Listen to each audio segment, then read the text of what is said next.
Alright, so yesterday I finally got a hold of a friend of mine that's a boondocker, and he's in construction and he works like just about every day. And he lost everything. He's going through divorce and stuff, and he lost everything. Vehicles, tools, just all kinds of stuff. So he has like no tools to do anything. And he's trying to pick up little bits at a time. And he makes money. But he's just really in a bind. So one of the storage has a lot of tool stuff in it, and that in a scaffold. And somebody came down and wanted the scaffold, a good friend of mine, and they didn't want to put out enough money. And I said, well, I can't sell it anyway. I said, I have to wait because I got a guy that, I talked to first, last week. So, and he really needs it. So, whatever he doesn't want, you can come by if the money's right. And then he started digging through some stuff that, I didn't even tell him to dig through it. He just starts like digging through and calling people, you want this, you want that, and I'm like, that's not for sale.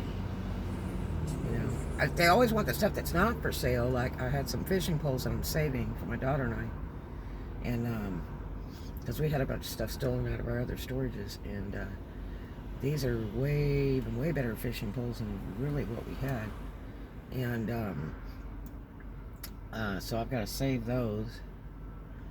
But I had all these other fishing poles that I'm going to sell, because there was like 20 of them or so in there, 20 or 30 of them in there, and a bucket of reels and all kinds of stuff. So I pulled off the ones that I wasn't gonna want, and they're real expensive ones too, but I don't need them. I just took those ones that I need. But anyway, he's like going, what about those poles back there? I'm like, those aren't for sale. Well, why? I said, because they're not. I said, I showed you the ones for sale. Do you want them? Do you not? They always want to pick at you. So anyway, I finally got a hold of my boondocker friend that's in construction, and I said, look, I have a bunch of construction tools, power tools, everything. I said, I got a scaffold. He goes, what? I said, yeah, come on. So I brought him over, and he went nuts. He was almost in tears, and we went back and forth, and he paid me real good money for that scaffold, more than the other guy was offering, that I refused. And I look up the stuff on the internet, and you can see what the retail price is, and you look at the condition of it, and you just go, well, this is what I'll sell it for. A lot of times I'll say, well, make me an offer. And if I don't think the offer's good enough, I just tell them no. You have to go higher. We just kind of jerk around. But the guy bought the scaffold, paid me good money for it, happy as hell, because he says, man, I really need that for painting ceilings and stuff. And I said, well, it's a nice scaffold. This thing folds up. It has real good wheels on it, and locking wheels and all that. But it's the thing, it folds all up. It's really cool. I should have kept it. It'd been ideal for me, like working on my car and stuff. But for buffing and that. But and even for paint, doing ceilings. I've done several in my life. Sometimes you got to, but he really needed it for his work. Tools are so important in a job, and when you're without tools, it makes it so hard.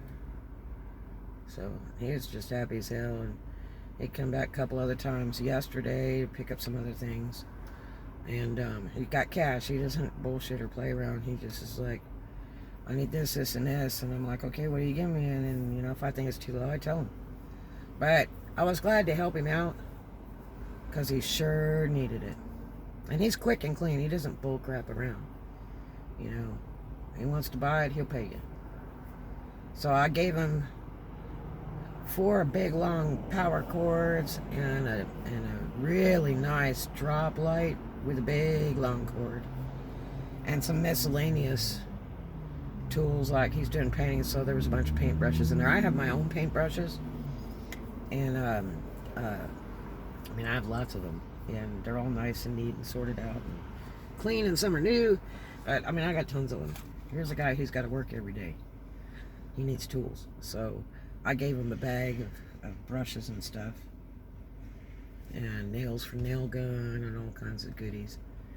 And I gave him that. So, and he offered to pay for the cords. He said, I hung them on the scaffold. When I finally unburied the sucker, he went ahead and paid me in advance. So I was in a hurry to try to unbury that thing. And there was so much stuff in there. And so I hung the cords on. Well, hey, boss man, how's it going? Hanging in there. Just now got a key, so I'm just now opening up. I apologize. No, it's all good. I had to go knock on the... I was kind of surprised that you guys weren't open before the time. We're always on time. Well, don't worry about it. It's all good. They didn't have the key to the business. So somebody must have lost the key, or the manager took off with the keys. And it costs money to have that stuff rekeyed. But being that they're not really a cash business here, they're probably not too worried about it till they get the locksmith to change it or whatever. Might have just been an employee's simple error. They might have just lost the keys. He's just now opening. He's out here to apologize, and I'm like, don't worry about it. Gosh, right now it's probably exactly 7:59, and he's supposed to open at 8, so I don't think it's a big hairy deal.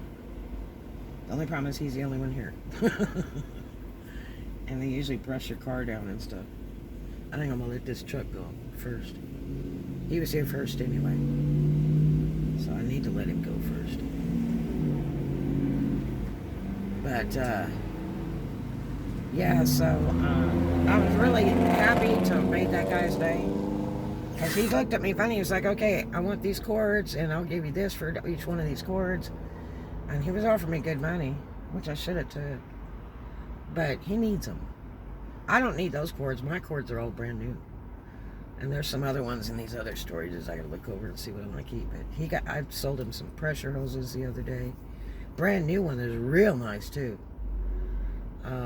But yeah, so I was really glad I helped somebody out, because I know what it's like, you know, when you're missing stuff to work with and all that. I know what it's like. And it's really bad when you got to do a job and you don't have the equipment, and you have to go like, do you have a ladder, or, you know, do you have a hose?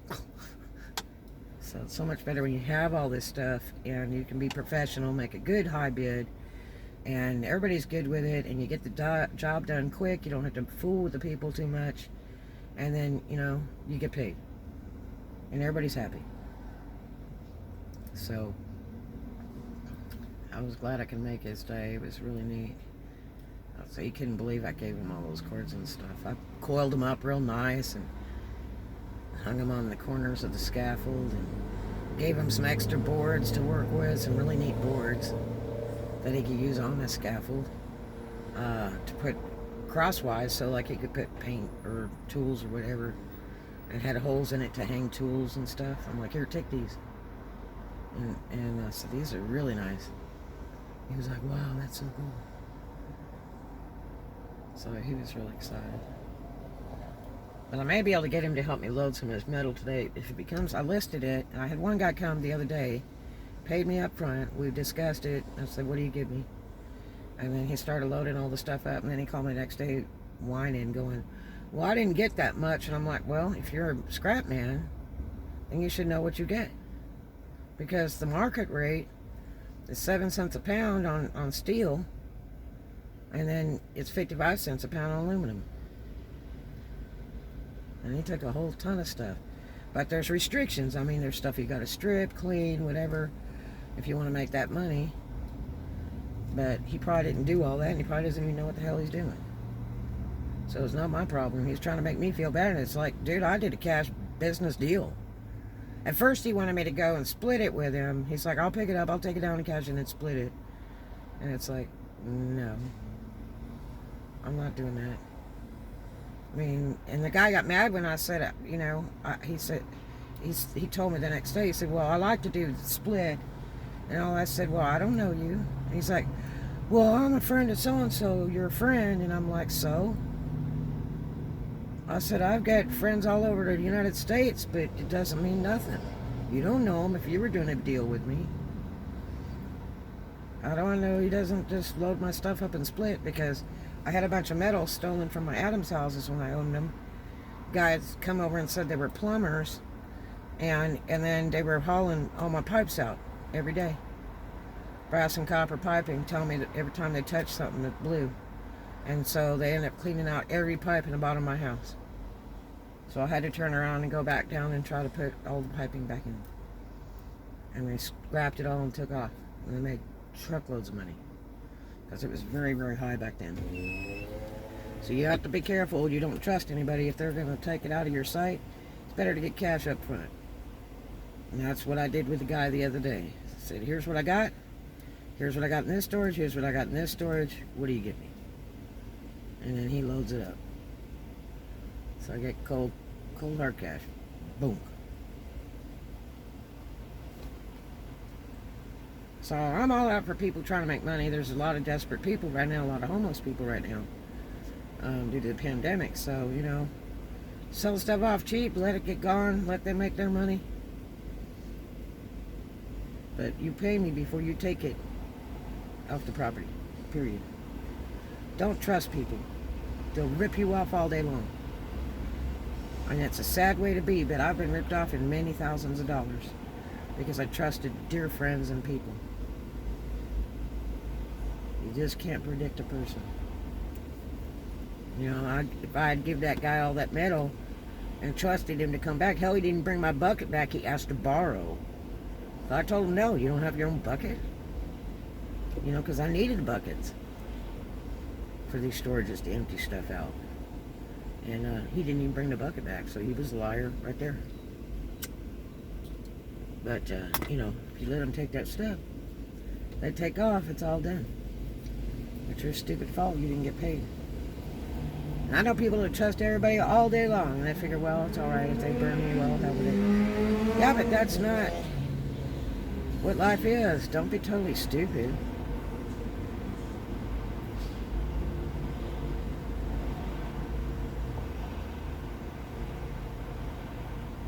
Poor thing, he's trying to set this damn place up all by himself.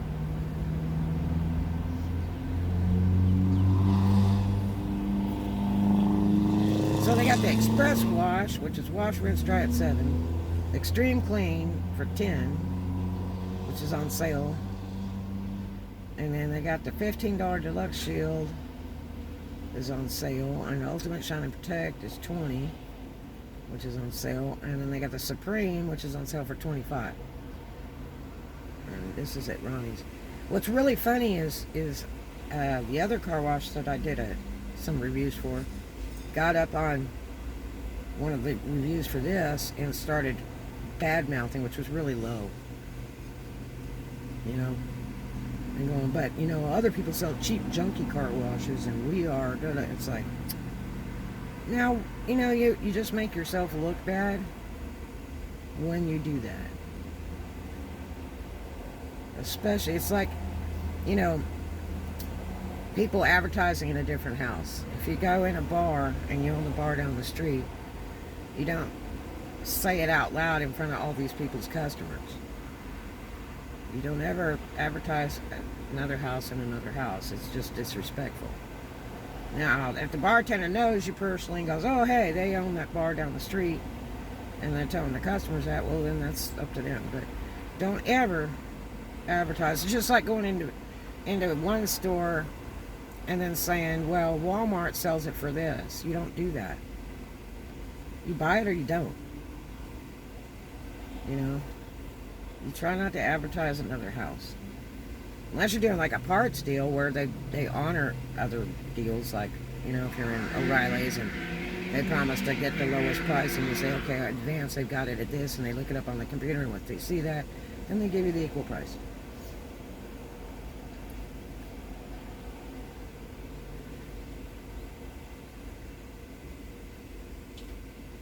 This guy looks just like Casey Neistat, I swear. It sounds like him too. But Casey Neistat was in a wreck, so he had a bunch of stuff rebuilt, so that's why he looks a lot like he does. But he's got the greatest personality in the world. Excellent YouTuber. If you want to learn how to YouTube, go look at Casey Neistat's stuff. He's absolutely incredible. He doesn't do a lot anymore, but all of his first vlogs and original vlogs that if you watch all the way up to like, I think vlog 300 or whatever it is, every one of them has something to teach you. So you really need to check it out. Really help you in your quality of YouTubing. Most of all, you just need to be you. There was a kid that just opened a YouTube channel and he was so stiff, and I'm like, dude, just relax. Just be you. Because people don't want to jack with it. Did he take this stuff? Are we going? I'm gonna let this guy go. Because he was before me. I don't know how long he's been waiting.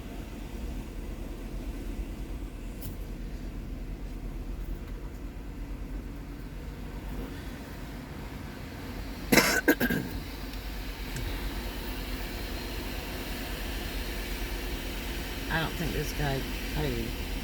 So I'm going to go ahead and go because he hasn't even paid. He's going to sit there and pay. So I wanted to let him go first, but he's the first timer, so I think he has to put his credit card in and pick his car wash.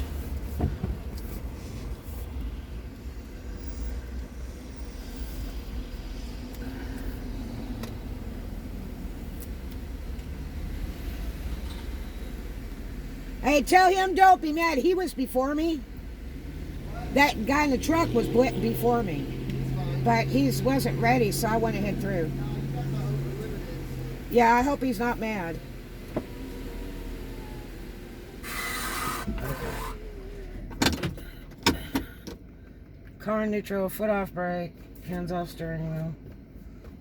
Make sure I got all my windows up.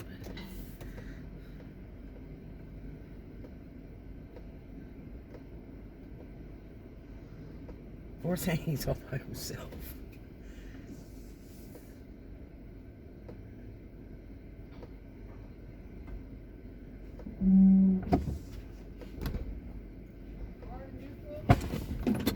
Yeah. I wonder why it's rocking like that.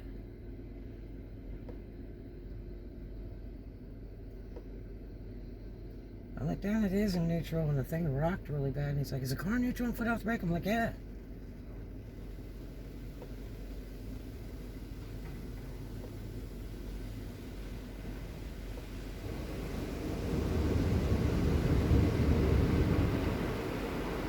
I didn't want to be the first one to go through.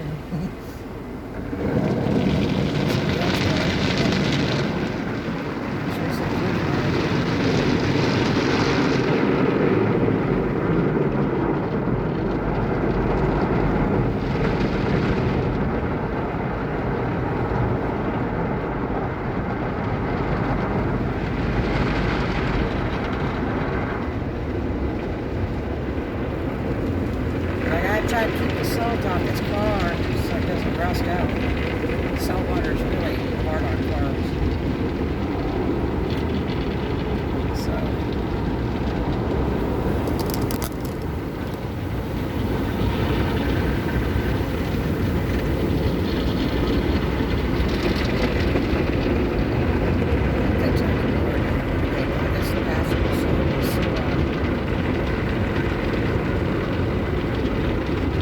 He said it was okay because that guy wasn't ready and I had a membership. I told him, I said, tell him not to be mad because he was here way before me.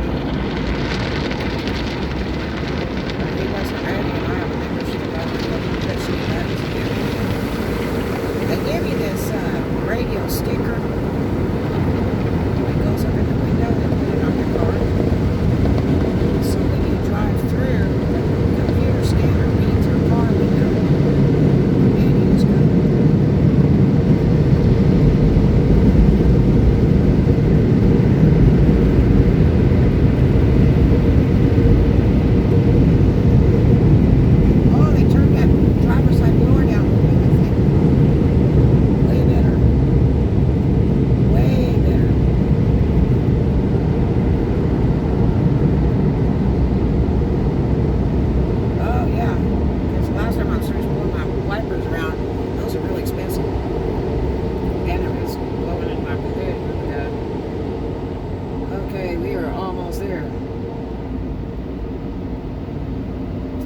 Okay, put it in drive, and we go.